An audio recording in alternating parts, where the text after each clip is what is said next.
Thank you for joining us here at KEXP, listener-powered radio at 90.3 FM in Seattle, 92.7 FM in the Bay Area, streaming worldwide at KEXP.org, and also on the KEXP mobile apps. I'm Cheryl Waters, live on KEXP at Noise Pop. I'm at 25th Street recording, and I am so excited to be here with a band that KEXP has a very long history with, and it's such a pleasure to have them with us today. It's Rogue Wave. Welcome. So much. I am so excited for what's coming next. You ready to go? I think we're ready. We ready? We're ready. I'm ready. All right, take it away. Rogue Wave live on KEXP at Noise Pop.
Yeah, whatever she said.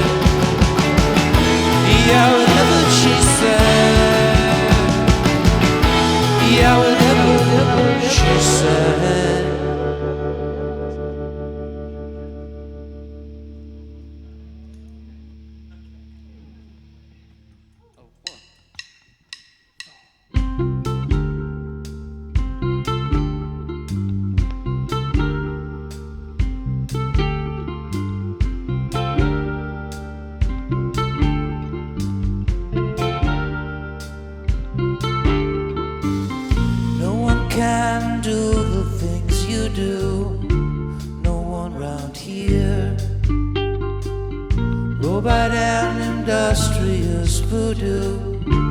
Another window shade.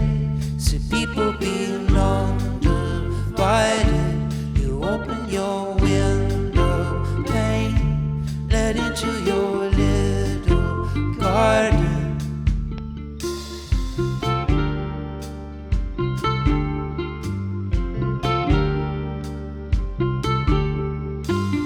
You're the seed and I am the planter, just you and I.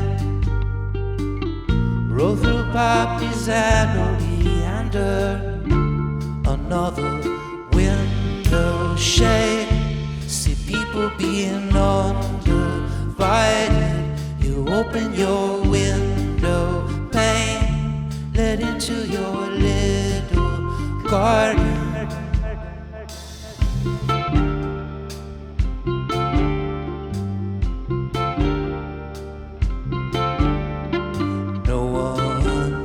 Broken, no one I see.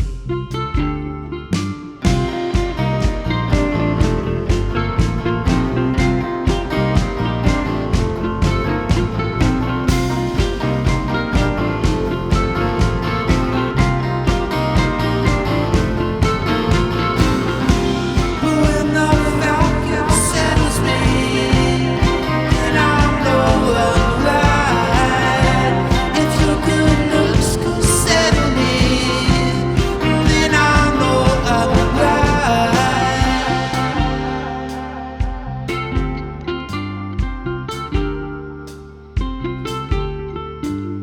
Hey yo, hey yo, hey yo, hey yo.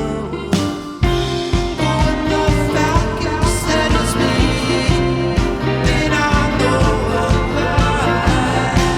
If your good looks could settle me, then I know I'm right.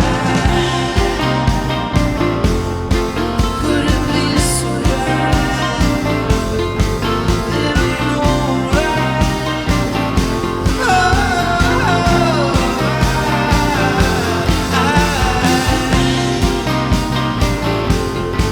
Could it be so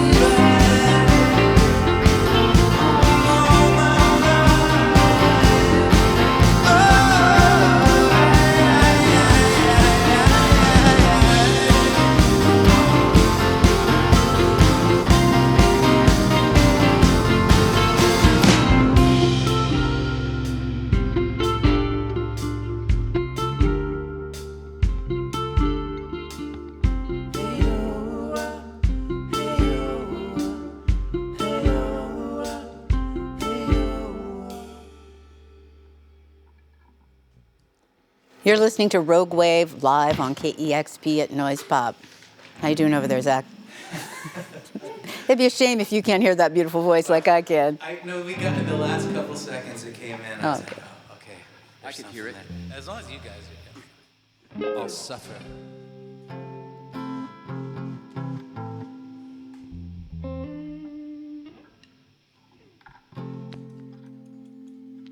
We good to go, John? Could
You're listening to Rogue Wave live on KEXP, playing songs from the first two albums, Out of the Shadow and Descended Like Vultures. But maybe not right about now.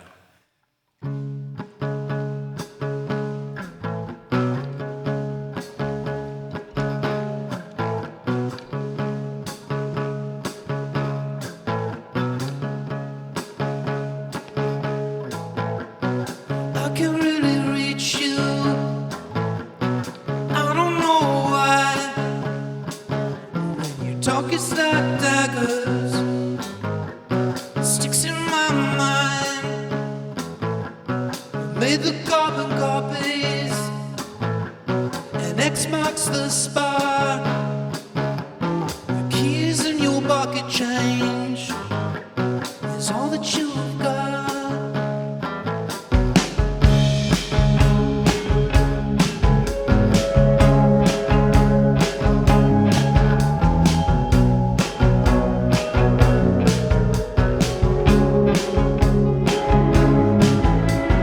I'm no King Richards, Stano is tight. I've seen a ripper.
Oh my gosh, so much fun. Rogue Wave live on KEXP. Every time I see you live, I never want it to stop. Thank you for taking us on a journey going back over 20 years. Loved hearing that 2020 single and that cover. That is a fun song. Thank you so much for being here. It is such a pleasure to have you. Thank you. It's great to be in this beautiful studio.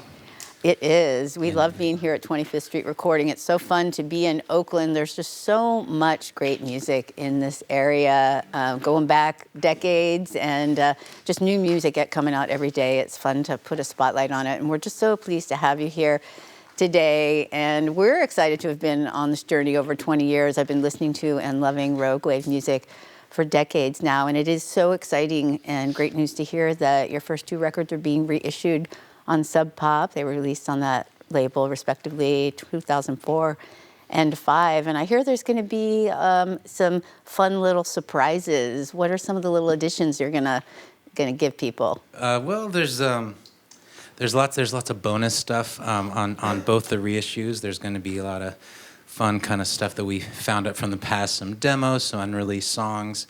And actually on Descendant Like Vultures, we're going to do a completely different, we're calling it, as arrogantly as possible, the director's cut. So when we submitted the record to Sub Pop originally, they asked us to kind of make it a little shorter. And so when we were talking about reissuing it, we thought maybe we could do it as originally intended. So it's sequenced differently. There's extra tracks in there. There's some instrumentals. It's kind of a fun thing. And there's a bunch of bonus tracks there. And our song Eyes will actually be connected to the reissue as well. So there's a bunch of stuff. There's some live stuff also. There's a live song that we did with the Helio sequence. So that'll be on there. And there's a... That's a Neil Young tune, yeah? Yeah. Oh, yeah. So, yeah, the Wrecking Ball will be on there. And then some other... There's another cover, too. So it's a whole bunch of stuff. And it's a time machine. It sounds like you're pulling out all the stops, which is so fun. It's going to be released on colored vinyl as well. And this is all happening the end of March. People can start getting hold of that. And you're playing two shows at Noise Pop Festival in a few days where you'll be playing both of those albums in full. And there are some long time friendships in this band. And I'm curious how often you get together. I know you're not, playing and touring on the regular, but what does it feel like to get together, and how often does this happen? I mean, it sounds like you're playing every day. You're so tight. Well, thank you. It's called pressure. No, I think the thing for us is, Pat lives in Portland now, so we can't, get together down the street like we used to. Our studio is our studio's still there, but we used to really live, Oakland-wise, all in proximity. So everything's a flight now to be together, but it's been really amazing, going back through these songs and just being together. All of us, I think, have really enjoyed it. Graham is playing with us on this stuff. He was so instrumental in, all of our first few records, and it's really great having everyone together and, the brotherly love, Do you agree, Pat? Yeah, I agree with that. Yeah, we were kind of discussing what would have happened if we got huge, and we had to be together for when we first started to now. Would we be in separate buses, separate planes? So the key to keeping yourself friendly with your band is just to give it a long break and then come back. We're actually joking that we wanted to mess with people at the Swedish American and have taped off areas that only we had our separate quadrants and no one was allowed to cross, just to make people think there's drama. Well, but there is none. Once you start playing, your cover is blown, because I can see the joy happening there. Yeah. Zach, there was so much innocence and openness to the first record, and I remember reading in an interview that you said that's probably because you had no idea what you were doing. Yeah. But the songs have certainly stood the test of time. You must have so much fondness for them. Well, it's Bill Racine, who produced that record, he came up, we did this thing, an Atmos thing at Dolby on Tuesday, and he came up for the panel, and I don't see him that much, and, I'm reminded of that time, and I said, I was thanking the crowd at the theaters, and I was saying, there would be no Rogue Wave if it weren't for Bill. I was just making 4-track demos, and I sent it to him, and he was nice enough to say, hey, let's do this together, and I didn't really know much about recording, and not really. And so that whole experience was a very innocent time, because we were making up, it was like, what do you want to play next? I don't know. How about piano? How about bass? And it was that kind of spirit of the not knowing, which was a really wonderful experience to have. That's beautiful. And you and Pat were in the studio together for Descended Like Vultures, is that right? Yeah, and so Descending Like Vultures was basically 2 sessions, and the first session was also, it was all with Bill Racine as well.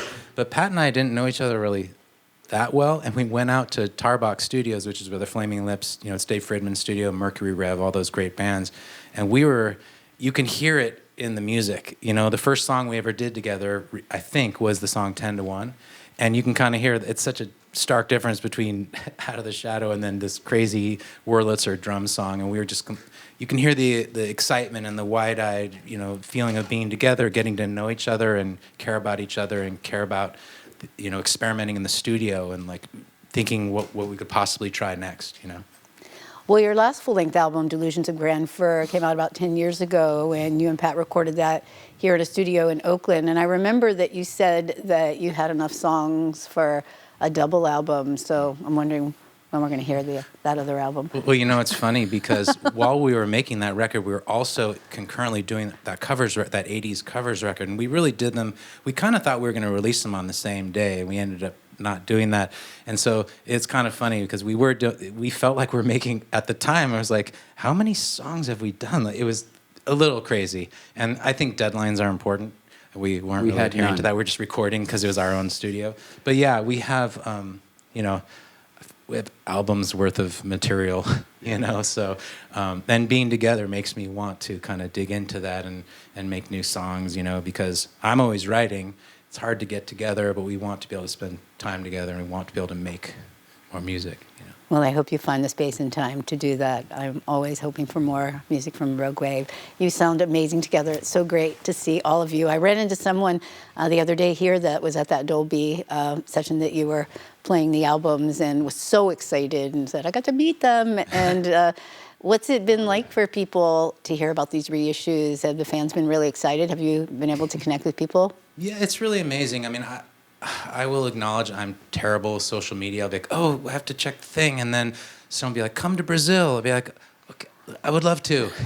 We'll try. And it's amazing that you can globally like connect with people, and people will ask about a song, or somebody asked me about this song that wasn't released and they had heard it on YouTube or something, and my dad wants to know about the lyrics. So I feel like those conversations are nice, and and I will say, just given how crazy the world is right now, and politically, and everything is so upside down and crazy, it's so nice to be able to be together and do something really positive and constructive, and that really fills us with joy and purpose. And so connecting with fans and connecting with these guys is just such an important thing in in my life. I can speak for myself right now, and I really am grateful for the fans that we've had that have stuck with us for all these years. And it was evident at the Dolby event, and people that these songs matter to them. It fills my heart. Well, it fills my heart too, and we're so happy to have been along that journey with you. You were first live on KEXP in 2004 when Out of the Shadow came out, and again for Descended Like Vultures, and then for Nightingale Floor. So we hope to keep it going. Thank you so much for coming by today. Thank you. Thank you for having us, everyone. Really appreciate it. Thank you. It's Rogue Wave Live on KEXP at Noise Pop. We're at 25th Street recording, and we're so grateful to be here and share this wonderful live music with you. We appreciate all of our listeners and donors for making sessions like this possible. We are listener-powered. You can visit our website at kexp.org. Make a gift in support of great live music and discovery of new music every day here on KEXP. And thank you so much, everyone who shares our YouTube videos. You can subscribe to the YouTube channel and get notifications every time we launch a new video. Once again, it's Rogue Wave Live on KEXP. Discover new music at listener-powered KEXP.org.